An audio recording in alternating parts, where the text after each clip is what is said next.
Ministra, a senhora se lembra do dia em que cogitou cursar Direito? Eu sempre gostei muito de ler. Desde pequena eu gostava, os livros eram meus amigos. Eu estava sempre com o livro. De certa forma, a escolha do direito foi quase que natural, né? Eu gostava muito da questão humana, das ciências humanas, e o direito foi um curso muito tranquilo, assim, foi uma escolha natural na minha vida. Ela aconteceu, né? Eu sou do interior.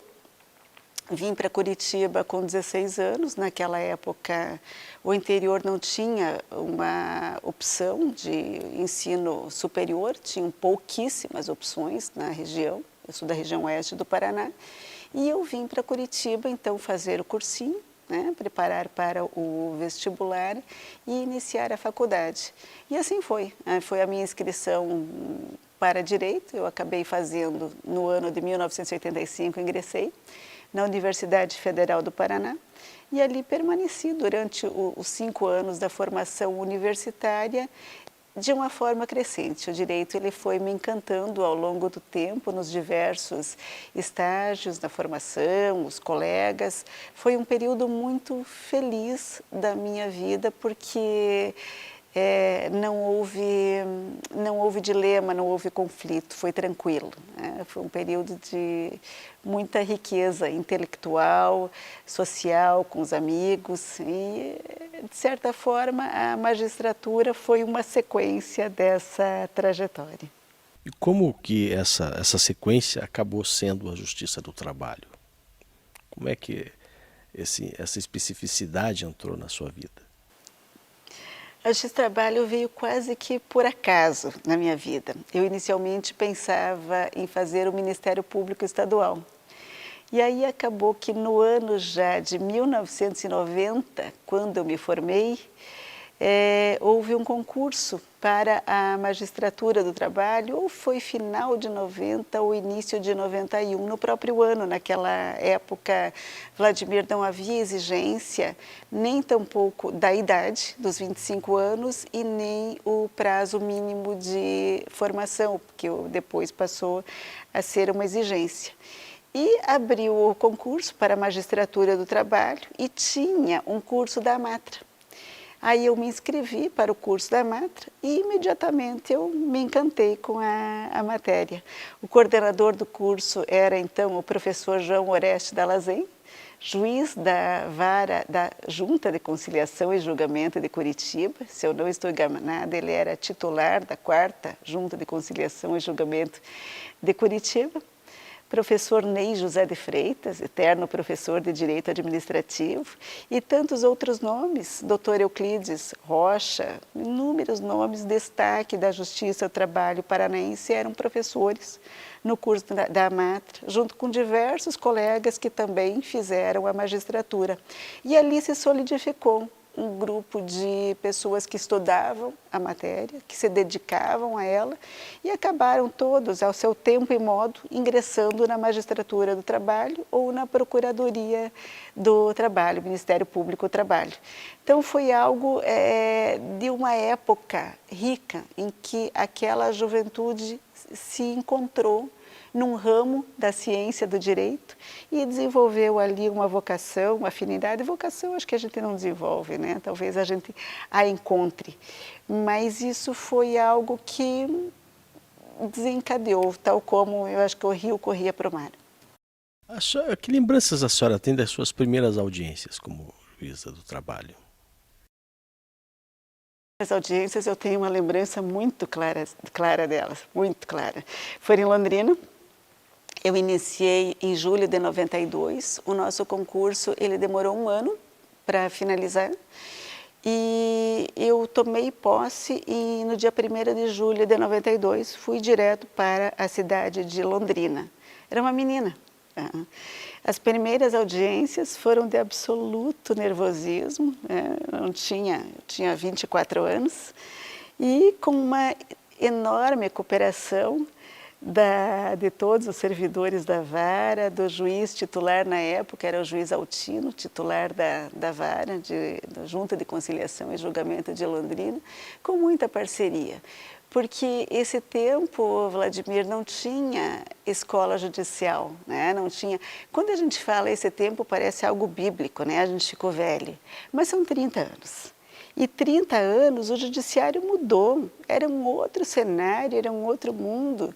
Os juízes eram juízes de gabinete, nós fazíamos as sentenças datilografadas, e eram datilografadas com papel carbono, algo que para essa geração dos últimos anos é impensável. Havia umas folhas rosa fininhas, e eram 4 jogos, com papel carbono, a gente montava cada jogo e datilografava a sentença, né, noite adentro. Então, é um período muito diferente do que se vivencia hoje. A gente passava no concurso e imediatamente, no dia seguinte, estávamos na Junta de Conciliação e Julgamento fazendo audiências. Hoje, o juiz, quando ele ingressa na magistratura, ele fica na escola judicial. E na escola judicial ele passa por uma fase do curso de formação inicial que é teórico e é prático. E antes de entrar nas audiências, o juiz acompanha audiências com outros magistrados. Há hoje juízes tutores que fazem o acompanhamento desses novos juízes. Agora imagine, naquele tempo, e que o ingresso era direto, dentro de um ato de posse, a assinatura do ato. E no dia seguinte, cidade distante daquela, da origem, estávamos nós fazendo audiência no dia imediatamente seguinte. Então, o modo de sobrevivência era realmente na parceria. As pessoas nos ajudavam de uma forma muito solidária. Secretária da sala de audiência, o juiz, que era o juiz da vara da junta na época, e de todos os demais, de certa forma, era uma rede de proteção e de muito cuidado, né? O que, obviamente, solidificou grandes amizades ao longo do tempo. Os tempos difíceis, eles têm a dor de se construir a partir de uma superação. Mas a felicidade de ter conseguido chegar a um patamar de construção e fortalecimento, com muita gente ao redor que se somou no resultado. Então, nessa memória, a minha memória de construção é muito afetiva, no sentido de que cada despacho de início, cada decisão, ela foi de alguma forma solidificada pela presença de outras mãos, mais experientes e solidárias, que ali estavam para ajudar todos os que estavam começando e não apenas eu. Em muitas das suas falas, aqui nessa gravação e em outras ocasiões que a gente já testemunhou, a senhora se refere muito enfaticamente aos seus servidores, às suas equipes, né? Como é que a senhora foi construindo essa proximidade com as equipes ao longo da carreira? Trabalhando em conjunto. Eu cheguei logo em seguida, vindo de Londrina, eu fui substituir na 7ª Junta de Conciliação e Julgamento, em que era titular o juiz Dirceu Buiz Pinto Júnior, que veio a ser sobrinho do ministro Falcão. E ali havia um diretor de secretaria muito querido por todos, o Leir, né? E o Leir foi uma pessoa que muito me ajudou naquele começo, nos despachos, sentando comigo junto, muitas vezes tarde adentro, noite adentro, desenvolvendo ali as matérias mais complexas. E a equipe sempre trabalhou muito junto. Mas isso, Vladimir, eu não diria que é um cenário do passado, não. É algo que sempre me acompanhou ao longo da carreira. Porque quando nós temos uma distribuição funcional da magistratura, o nosso modelo orgânico de funcionamento, ele parte de estruturas. E nessa estrutura, vamos dizer, da vara, antiga junta, o juiz ele vai ser o topo da pirâmide. Mas nada funciona sem que haja uma equipe que trabalhe em conjunto. E tal qual o mecanismo de um relógio, em que cada peça tem o seu papel e é coordenada com os demais, o resultado acaba sendo conjunto, assim é o nosso trabalho. Por isso que a interface que falávamos antes da pandemia acaba sendo muito complicado e eu vejo pessoalmente com grande preocupação, porque essa solidariedade e convívio, ele se constrói na medida em que nós estamos juntos, né? E nós vivemos a mesma realidade com as dificuldades que são inerentes à profissão. A partir do momento que nós falamos em uma desconexão, essa desconexão a partir do remoto, se perde todo esse vínculo que parte do convívio.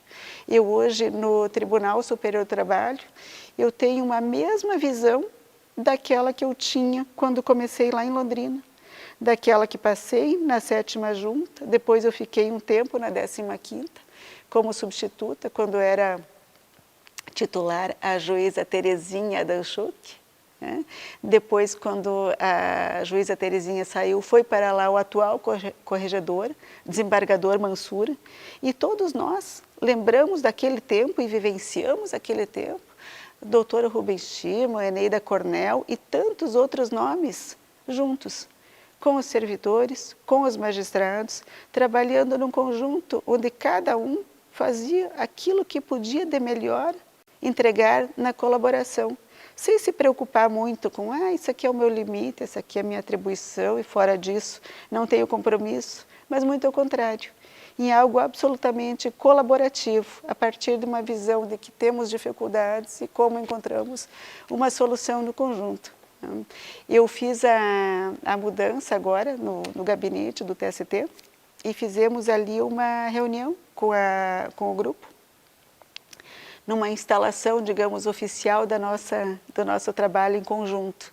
E como isso é recompensador, a gente percebe na reação das pessoas aquilo que reflete o interesse comum de estar trabalhando junto. E assim também foi aqui no meu gabinete, enquanto estive no tribunal, em algo que a gente sempre trabalhou com uma visão de todo. E isso é algo que eu tenho muita convicção de que é construtivo, vem de 30 anos atrás, e se eu ficar 40 ou 50 anos neste trabalho, prosseguirá comigo a cada dia.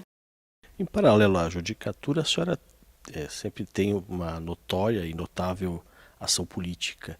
Isso já estava na sua natureza, digamos assim? Como isso e quando isso se manifestou dentro da carreira, dentro do tribunal? Tem muitos aspectos da vida que meramente despertam ou acontecem, acredito eu, porque lá estava. Eu tenho efetivamente um viés de comunicação muito grande. Eu sou uma pessoa que conversa muito e converso com diferentes espaços. Eu gosto muito eu tenho muito interesse pelo ser humano. E, de certa forma, isso foi também um curso natural. Eu era a juíza titular da Junta de Conciliação e Julgamento de Cianorte. Fui promovida para lá, foi a primeira jurisdição. E me liga o Dr. Pedro Tavares, também aqui uma memória muito forte do nosso tribunal. O Dr. Pedro me convidou para participar da chapa dele da Amatra. Ele seria candidato para compor a chapa. E eu respondi a ele, Dr. Pedro, mas eu acabei de entrar, sou recente na magistratura, não tenho vivência, ainda é muito cedo, quem sabe mais tarde. Agradecia a oportunidade, mas declinei do convite. Aí tanto ele insistiu que eu acabei aceitando e lá entrei. Bom, não saí mais. Na Matra fiquei por longos anos, eu iniciei como suplente do Conselho Fiscal. E aí depois fui para outros cargos da diretoria e acabei presidente da Amatra 9 durante 2 mandatos. Eu fui a primeira mulher que foi presidente da Amatra e acabei permanecendo ali por um consenso do grupo durante um segundo mandato, todos muito felizes. E esse aspecto da comunicação, de alguma forma, me levou a inúmeros outros papéis que acabei exercendo ao longo da carreira.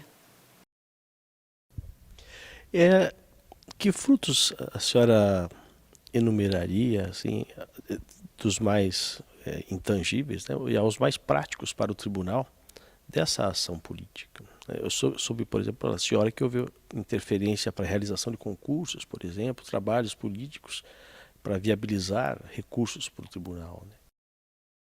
Ações que eu me recordo com mais assim satisfação, porque é uma contribuição viva e expressiva ao que hoje nós somos enquanto Tribunal do Paraná. Eu me sinto parte do Tribunal do Paraná, né? E sempre me sentirei essência daquilo que é a minha história. A nossa história, ela tem um tempo presente, mas ela vem com a sua construção. As duas têm um encontro e essa é a nossa representação institucional, profissional e humana. Dentro disso, Vladimir, especialmente nos períodos de representação pela entidade institucional da AMATRA, nós tivemos uma participação muito grande, junto especialmente ao presidente à época, Lauremir Kamarowski, grande presidente do Tribunal do Paraná, e depois o presidente Fernando Eizono, em 2 projetos de lei que foram de crucial importância para o Tribunal do Paraná. Eu diria, inclusive, que esses projetos, eles figuram naquelas esquinas em que a vida, a partir dela, acontece de uma forma diferente. E essa foi a vida institucional do Tribunal do Paraná. Um deles, ele conseguiu a ampliação do quadro de servidores do nosso tribunal. Se eu não estou enganada, foram 453 servidores aprovados, aprovada uma lei com a criação deste quadro para o Tribunal do Paraná. Que aí, com este quantitativo e com esta inserção institucional, tem um salto de qualidade, de conforto e de prestação jurisdicional em outra amplitude. O outro foi o quadro de servidores que estavam aprovados, mas que tinham um problema grande em relação ao projeto de lei que tramitava no Congresso Nacional e acabou sendo, pelos motivos administrativos e legislativos, sendo recusado. De alguma forma, ele teve o seu veto. E aí, nós conseguimos, via Congresso Nacional e via modificação do Legislativo, e no final, com a sanção presidencial, ele foi aprovado. Nós conseguimos a retirada daquele veto e acaba se estabelecendo, então, uma aprovação de 33 servidores no quadro de informática do tribunal. Essa era uma carência imensa e representou um outro grande salto de qualidade. Isso entre inúmeras outras parcerias que ao longo dos anos a AMATRA fez na sua institucionalidade junto ao tribunal. E outro destaque também muito forte à época é que não havia Escola Nacional de Magistratura. Toda a formação dos juízes, que não acontecia no modelo inicial, mas tinha lá o seu segmento de formação, era feita pelas escolas de magistratura trabalhista, pelas EMATRAs. E ali nós desenvolvemos um grande trabalho, e também junto às reformas. As reformas foram fenomenais. A atuação junto ao Congresso Nacional, Vladimir, foi muito forte. Desde a extinção da representação classista, que foi em 1999, eu atuei com muita frequência ali naquele tempo, com muita intensidade, e também nos projetos que se seguiram. A emenda constitucional número 45, ela tramitou no Congresso, nós estamos falando da aprovação dela em 2004, mas ela tramitou durante 13 anos. Ela começa em 1992, com um projeto do deputado, então, o deputado Hélio Bicudo. E ele passa por inúmeros momentos, e a nossa atuação foi frequente durante todo esse tempo da vida institucional. Foi presente esta atuação na interface Congresso Nacional, Poder Legislativo, Poder Executivo e os demais órgãos do Poder Judiciário, por certo. Não apenas o TST, mas o próprio Supremo Tribunal Federal e as nossas associações nacionais, a AMB, a ANAMATRA. Eu fui das 2 diretorias, fui da diretoria da ANAMATRA, fui vice-presidente da AMB e acabei depois tendo um mandato também no Conselho Nacional de Justiça, alguns anos após. queria relembrar essa fase do CNJ, como se deu a sua candidatura, o período ali de aprovação, né, sabatina e tudo mais, e a sua atuação no Conselho. Acredito que há sempre um espaço em que a gente atua, se faz presente.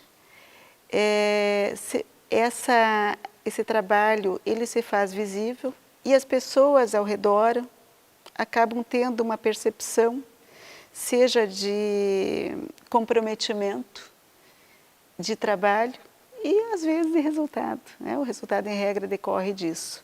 Agora, o outro espaço que vem agregado é aquela visibilidade de quem está nessa moldura das instituições que acabam tendo uma parceria e acaba havendo um chamamento. Eu, tanto no CNJ como nesses outros espaços que acabei ocupando, em regra, o que aconteceu foi que as pessoas acabavam me chamando para participar, seja de uma comissão, e uma comissão levava a outro trabalho que levou a uma indicação.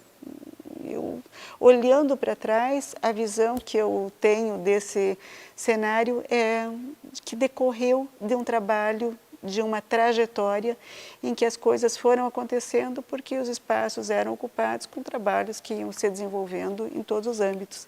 E um dos últimos deles, antes inclusive da minha participação, da minha disputa, apresentação ao Tribunal Superior do Trabalho, foi uma resolução de redes sociais, em que eu também fui chamada para trabalhar um grupo de estudo que ia fazer a resolução das redes sociais, que é uma resolução importante para o Poder Judiciário. Ela tem um patamar também de assentamento institucional muito forte. E ali veio todo um movimento e, por algum motivo, eu estava ali. Outra também muito interessante, no curso de formação inicial do Concurso Nacional da Magistratura, eu estive presente no concurso nacional. O concurso nacional na prova de sentença. E da prova de sentença, eu fui chamada para fazer parte do curso de formação inicial. Do primeiro módulo, 70 juízes, e depois do segundo módulo, 70 juízes. E esses períodos, Vladimir, sempre em cumulação ao meu exercício da jurisdição. Foi sempre algo muito, muito intenso. E acabou que, no final das contas, o TST surgiu como uma consequência, eu acho, desse trabalho todo. De certa forma, a gente vai se tornando um nome visível, um nome que é visto como alguém que tem uma contribuição a dar.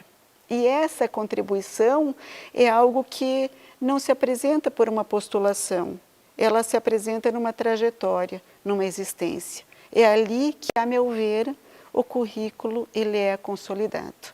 Não é apenas na teoria, a teoria é um espaço importante, sem dúvida nenhuma, porque a teoria demonstra a nossa formação, mas também ela vem ao encontro da prática, de uma execução de concretude, de uma participação institucional e de comprometimento. Esse é um espaço que eu acredito ter sempre ocupado com assim, o máximo esmero que eu pude entregar ao longo desses anos. Vamos para memórias mais recentes. Como foi seu primeiro dia como desembargadora?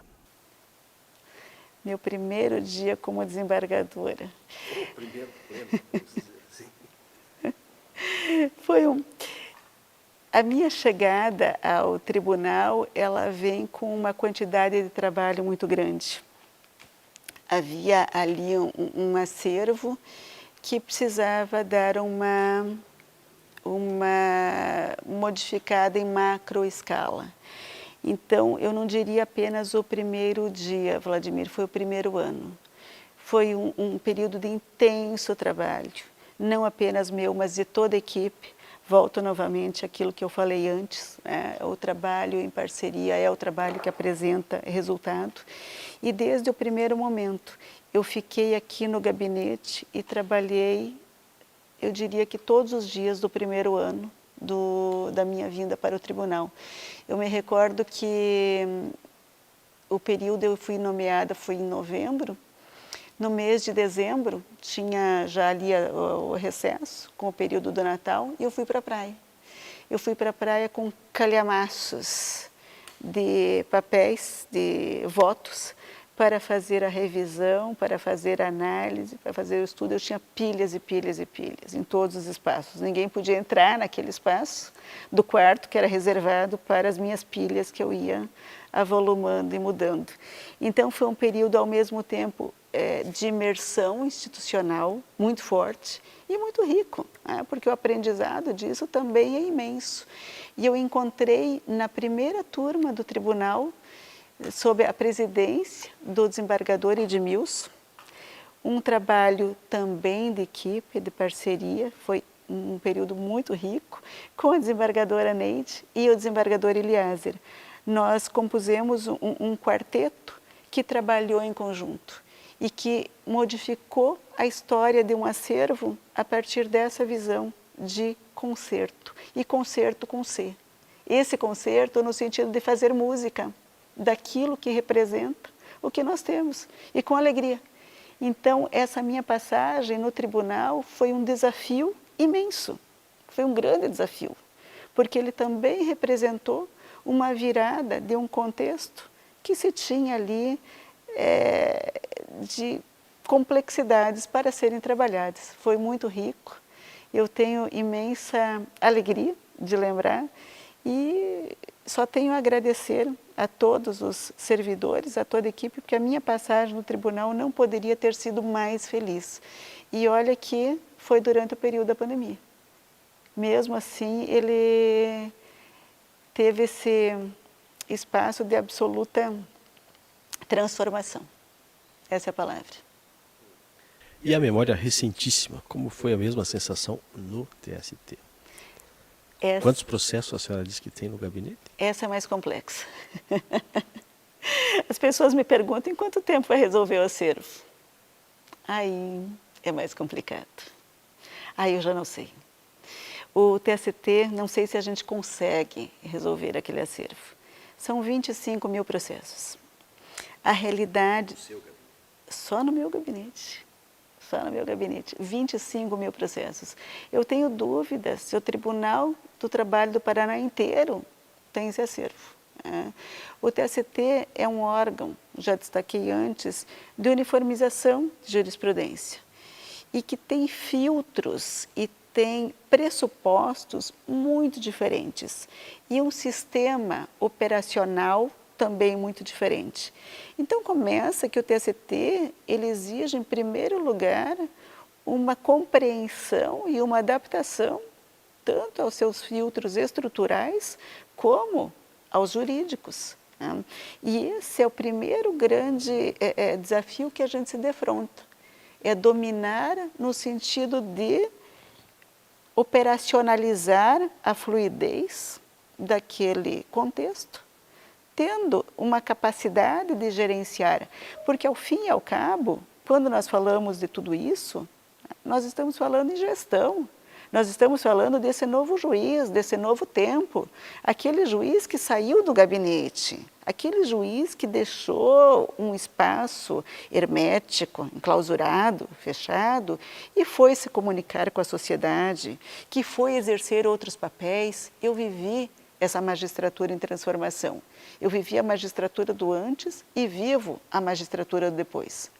Agora, quando se fala em gestão de algo deste tamanho, é outro grau de profundidade. Aí fica muito mais complexo. Eu lembro que antigamente as pessoas falavam enxugar o gelo, né? Que estava enxugando o gelo, porque quanto mais faz, mais volta. Hoje se fala em enxugar o iceberg, e é essa sensação que a gente tem de ser um Titanic indo de encontro a um iceberg que está ali cada vez mais avolumado. E é muito interessante essa analogia, porque a gente enxerga, Vladimir, apenas a ponta. E embaixo dessa superfície há uma enorme estrutura que, para se compreender o próprio quantitativo, é preciso de tempo. Então, em relação ao TST, é algo que é muito mais difícil do que todos os desafios que eu já enfrentei até hoje. Eu espero conseguir, pelo menos no curso desses 2 anos, ter um domínio. Eu me dei o estágio probatório dos 2 anos no TST e uma nova imersão daquelas que agora não mais os papéis. Antigamente eu imprimia, agora já não trabalha mais com impressão, mas com o computador, né? Espero ao longo desses 2 anos, de novamente uma imersão, um período que eu estou absolutamente à disposição para o TST, todos os dias, a todas as horas, e conseguir, pelo menos em termos de gestão, ter um domínio. E quem sabe, a partir de então, alguns filtros possam se estabelecer.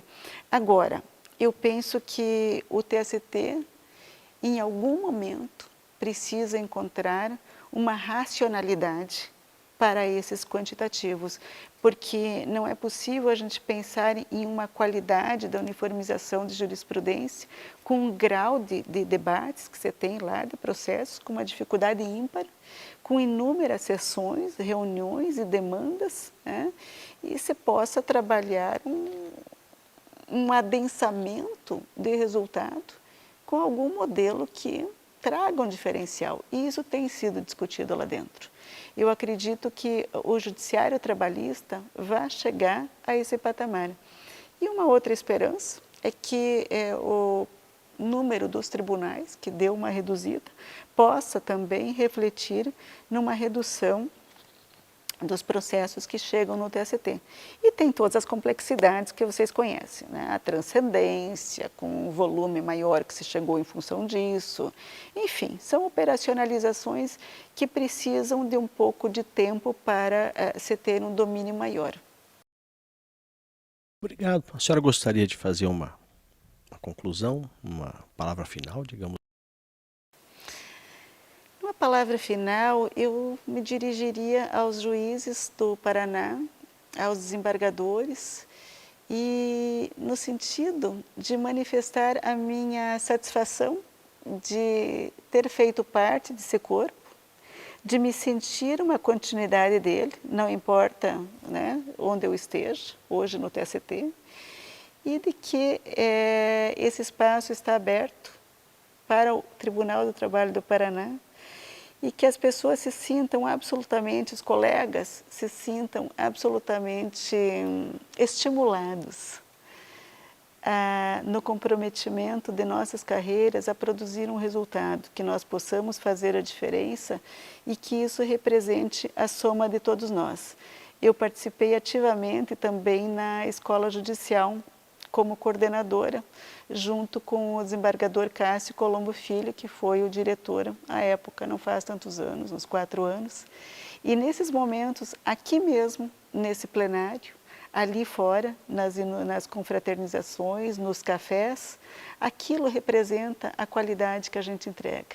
A qualidade das conferências, a qualidade dos magistrados e do exercício da nossa jurisdição. É essa a mensagem que eu deixo para todos os colegas. Nós somos essa completude que a gente verifica nesse belíssimo plenário, que representa o esforço de tantos presidentes que aqui passaram, de tantos desembargadores e magistrados que colaboraram para que o Tribunal do Trabalho fosse essa potência que é, e eu me sinto absolutamente parte desse todo.